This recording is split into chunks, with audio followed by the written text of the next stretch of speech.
хоногийн үзмээгийн том эхэлж байна. Монгол Улсын ерөнхийлөгч Баттулга 2020 оны улсын хурлын сонгуулийг хойшлуулах санал гаргалаа.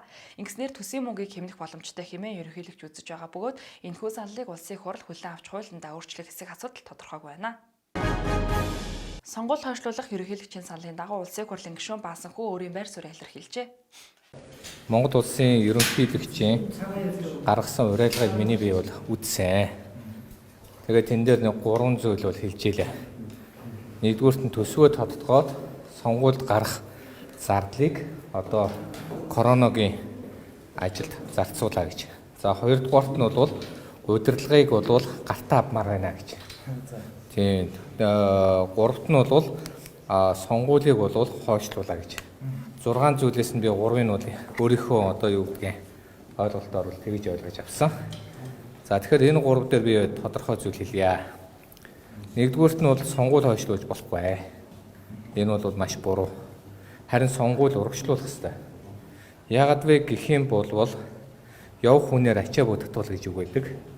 Өнөөдөр бол одоо тэрнгүү сонгууль болоод ард түмэн сонголтоо ирээд шинэ парламентаас маш их юм хүсэн хүлээж байгаа.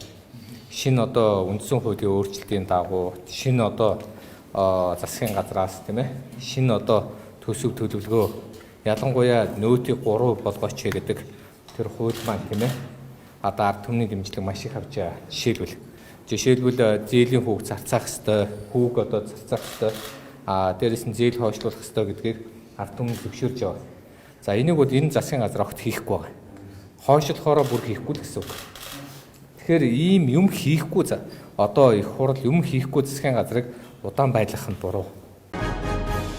2020 оны сонгуулийн ортож намууд мөрийн хөтөлбөрөөр гаргаж эхэллээ. Цалингийн хэмжээ 3 болон 5 сая иргэн бүрийг орон сууцнд оруулна гэсэн намуудын мөрийн хөтөлбөрт ард иргэд урьдын адил итгэхгүй байна. Танай намын мөрийн хөтөлбөрийн гол чиглэл нь юу вэ? Тухайлх юм бол Монгол ардын нам зээлийн хүүг бууруулах, орон сууцчлуулах гэх юм тодорхой асуудлуудыг хөндөж байна л да. Танайх энэ чиглэлд ямар асуудлыг одоо хөндөж тусгасан бэ? Монгол ардсан намын мөрийн хөтөлбөр бол Монгол өрх хөгжлийн бодлого гэдэг нэртэй. Энэ удаагийн манай мөрийн хөтөлбөрийн гол чиглэл бол Монгол айл өрх бүрийн амьдралын чанарт эрс өөрчлөлт гарч өсөлтийг авчрах хөгжлийн хөтөлбөрөө гэж тодорхойлж байгаа. Бид бүтээдэг, сэтгэдэг, хийдэг хэсгээ бол дэмжинэ. Монголын төр түүхийдээ экспортлж, түүхийгээр нь гаргадаг биш, үйлдвэрлэдэг орн болохын төлөө хөгжлийн загвараа тодорхойлсон. Өсөлтийг хийхэд хамгийн их чухал нэмэр оруулдаг бүтээгч, баялаг бүтээгчд жижиг дунд үйлдвэрлэлээ төлхөө дэмжинэ. Эцэст нь Монгол хүнийг, Монгол айл өрх болгоныг дэлхийн дундаж орлоготой ийм одоо өрх гэр болгоход манай бодлого бүхэлдээ чиглэгдсэн байгаа. Сарын цалин хөдөлмөрийн хөлсний доод хэмжээг 3 сая төгрөгнө. Тэгэхээр бид нар банкны зээлийн хүүг яаж бууруулах вэ гэдэг дээр энэ мөрийн хөтөлбөрийн нэлээд зөнхлөх хэсэг одоо чиглэгдсэн байгаа гэж ойлгож байна. Гадны хөрөнгө оруулалтын банкнуудаас эхлээд одоо тэр special account гэж яригадаад байдаг одоо том мөнгөнд дүнгуудыг өндөр үнэтэй тохирсон байгаа тэр зүйлүүдээр хуулийн одоо гарцууд гаргах тал дээр мөрийн хөтөлбөр тусгагдсан байгаа. Нэг өөрөлд бол шатлаад эх 4 жил хамгийн ихтэй одоо жишээлбэл жилд 1% хүүтэй байх энэ зүйл рүү бол явуулъя, айжмаар шатараалан бууруулъя гэдэг зүйлийг хийхээс гарцгүй болж байна. За хоёр дахь зүйл бол орон сууцны томоохон реформ хийгдэх юм зайлшгүй шаардлага тулгарч байна гэж үзэж байгаа. Тэрэн дээр бол яг одоо жишээлбэл орон сууц баригдаад байдаг. Нэг байртай хүн 2 байртай болоод 2 байртай хүн 3 байртай болоод байгаа болохоос бидний зорилттой хэсэг болсон нэг 200 мянган өрх нийтдээ 300 орчим мянган орон сууцны асуудал байгаа. Тэгэхээр 40-50 м квадрат орон сууцыг үндсэндээ төр өөрөө хариуцж хувийн хвшилтэд нийлж хийе. За та бидний эвсэл байгуулагдсан. За та бидний эвслийн одоо гол одоо зорилгууд бол Монгол хүний дундаж цалин бол 5 сая төгрөг нэлж байгаа. За өрх бүрт орон сууц одоо олох гэдэг хөтөлбөрийг бид нь өнгөрсөн жилээс эхлээд бүтэн жил бол явсан. Тэгэхээр өргөн Монгол хөтөлбөрийг бол бас өнгөрсөн жилээс эхлээд бид нар бол бүртгэл явуулаад ингэж явсаа. Тэгээд өнөөдөр бол ардын нам, ардсан нам гэх мэт бас одоо улс төрийн хүчнүүд ирэхгүй бас одоо бидний ярьж байгаа зүйлийг бол зөв зүйтэй байсныг нотолж одоо тийм үү бас одоо дагам дуурайж гэх юм бол сонирс амлаж байгаа юм байна.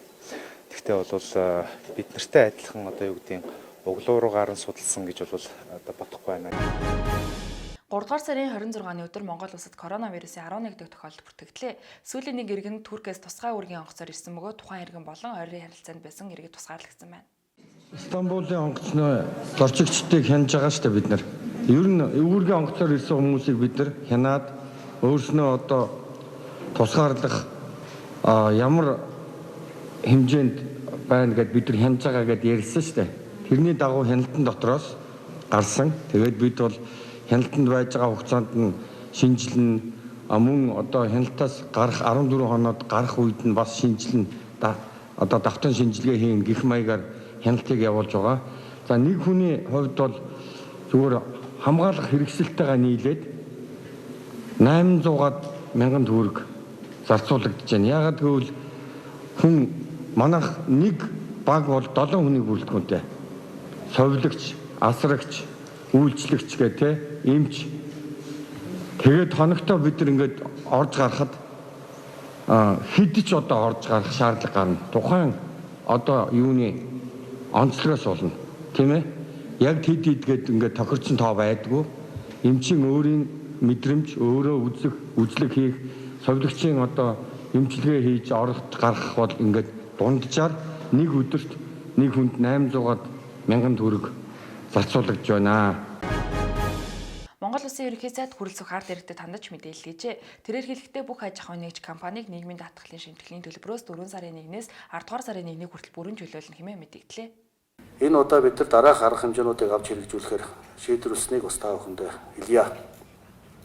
Нэгдүгээрт эдийн засгийн нөхцөл байдлыг хэлэлцэж өнөөдрийн засгийн газрын хуралдаанаар ард иргэд хувийн хвшлийн аж ахуйн нэгжүүдэд дэмжих чиглэлээр дараах шийдвэрүүдийг засгийн газрын ээжид бус хуралдаанаар гаргалаа. 1. 4-р сарын 1-ний өдрөөс эхлэн 10-р сарын 1-ний өдрийг хүртэл 6 сарын хугацаанд нийгмийн даатгалын шимтгэлээс аж ахуйн нэгж компаниудыг өрн чөлөөлж тэглэх арга хэмжээг авч байна. 26% татварыг тэглэнэ гэсэн үг. Бүх аж ахуйн нэгж компаниудын 6 сарын хугацаанд тэглэж байна. 2-дугаарт 4-р сарын 1-ний өдрөөс эхлэн 10-р сарын 1-ний өдрийг хүртэл 6 сарын хугацаанд иргэдийн цалин хөлснөөс орлогын албан татвар авахгүй байхаар бүрэн чөлөөллөө. 6 сарын хугацаанд. 3-дугаарт 4-р сарын 1-ний өдрөөс эхлэн 10-р сарын 1-ний өдрийг хүртэл 6 сарын хугацаанд 1.5 тэрбум төгрөгөөс доош орлоготой аж ахуйн нэгжүүдийн үйл ажиллагаанаас орлогын албан татвар авахгүй бүрэн чөлөөлж байна. 4-дүгээрт шинэ коронавирусын улмаас үйл ажиллагаанд доголдож орлого нь буурч байгаа боловч ажлын байрыг хадгалж хувийн хвшлийн аж ахуйн нэгжүүдийн ажилтан бүрд сар бүр 200 мянган төгрөгийн одоо дэмжлэг тусалцааг 3 сарын хугацаанд олгохоор шийдвэрлэж байна. Сүүлийн үеийн улс төрийн намуудын амлалттай холбоотойгоор ангууч буюу Баттөр өөрийн үзэл бодлоо сошиалоор дамжуулан өргөжээ. Мөн тэрээр сонгуулийг хойшлуулах саналтай байгаагаа илэрхийлсэн байна. За сайн байцгаана уу. Нэг юм хэлэхгүй бол бүр үнэхээр төвчгүй нэ. Одоо яг энэ төр засаг сонгуул гишүүд та нар одоо болоо. Сарай л гомдмоор. Сарай л ард иргэдийг бас доромжилж байна. Одоо бид нэр энд арай өөрөөр хандаж өөрөөр оролцохгүй бол арай хэтэрлээ нэр.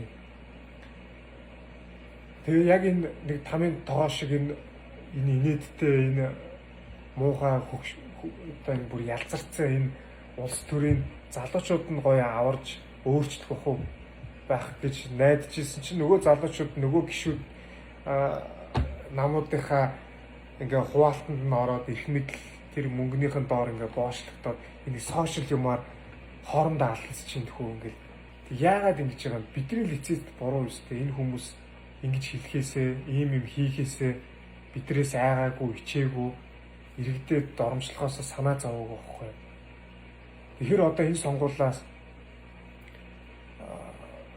за хамгийн эхлээд сонгуулаа хойшлуулж тэр сайхан мөнгө төгрөгөө улсынхаа онцгой комисс таньдуулж коронавирустайгаа 100% тэмцчихээ. Мэдээж тэгээд ерөнхийлөгчийн засаглалтай болгоод амжихгүй л үү. Тийм Ингээл нэг юм болгоно нэг л хорон санаа гаргаал ингээл ийм болох чинь ингэх чинь ерөнхийдөө ганцаараа их мэдлэг авах чинь гэх нэг намууд хоорондоо ингээд тэгээ тэр хугацаанд залуучууд яг үнэхээр хоорондоо тэр мундаг залуучдаа олоод нэгдээд дагаад энэ бүх зүйлийг өөрчлөхөөд нэг айгүй гоё ингээд уриалгатаагаар оролцоод үзээдэх үү.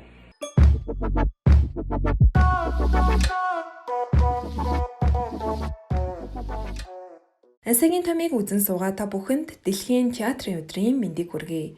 Дэлхийд дахныг зочроогоод буй коронавирусын үеэр бүх нийтээрээ карантины байдалтай байгаа билээ. Тэгвэл карантинаас болж жин нэмж буй хүмүүсийн сторийг хуваалцъя. Дуучин Укагийн дүүрэн заяагийн найз залуу өмдөө задартал таргалсан байна. Бикини модельч хэрхэн таргалж байгаагаа өөрийн сторигоороо хуваалцсан бол загвар өмсөгч Сарнай жин нэмээд байгаа учир дэглэн барьж эхэлж байгаагаа сторигоороо оруулжээ.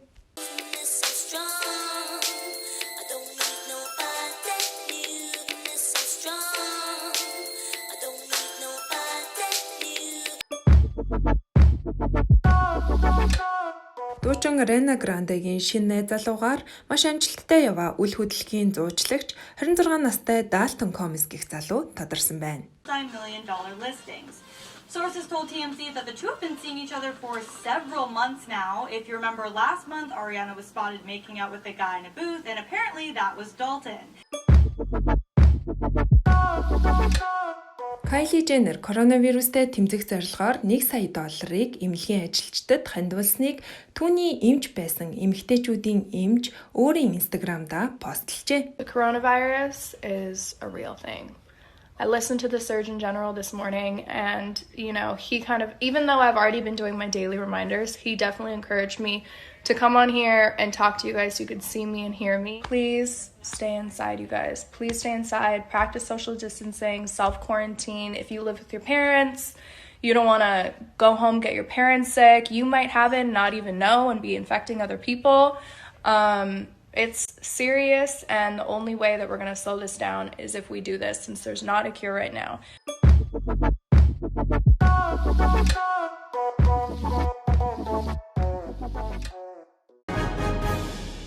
Энэ 7 хоногийн тренд видеогоор бяцхан хүмүүсийн налахыг босгох хэмээн хэлсэн бичлэг оржээ.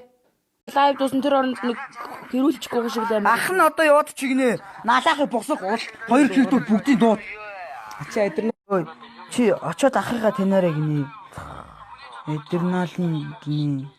Ой бити. Ороор дандаа эдэрналын. Миний арыг мэдчихгүй. Чи Монтанаг шиг мэдчих юм өө. Дараа 7 хоногийн цагаан гарийн хувьд эрс дулаарч өдрийн дундаж температур нэмэх 5 градус байх бөгөөд хурд унтс орохгүй юм байна. Цагаан гарын мэдээг хүргэсэн гандлага байлаа. Баярлалаа. Энэ 7 хоногийн үзмэгийн таймыг хөндөрлөж байна. Дараа 7 хоногт уулзлаа. Түр баяртай баярлалаа.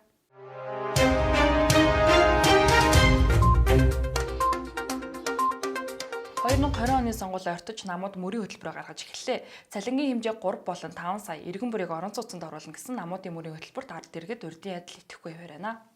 Маш уу.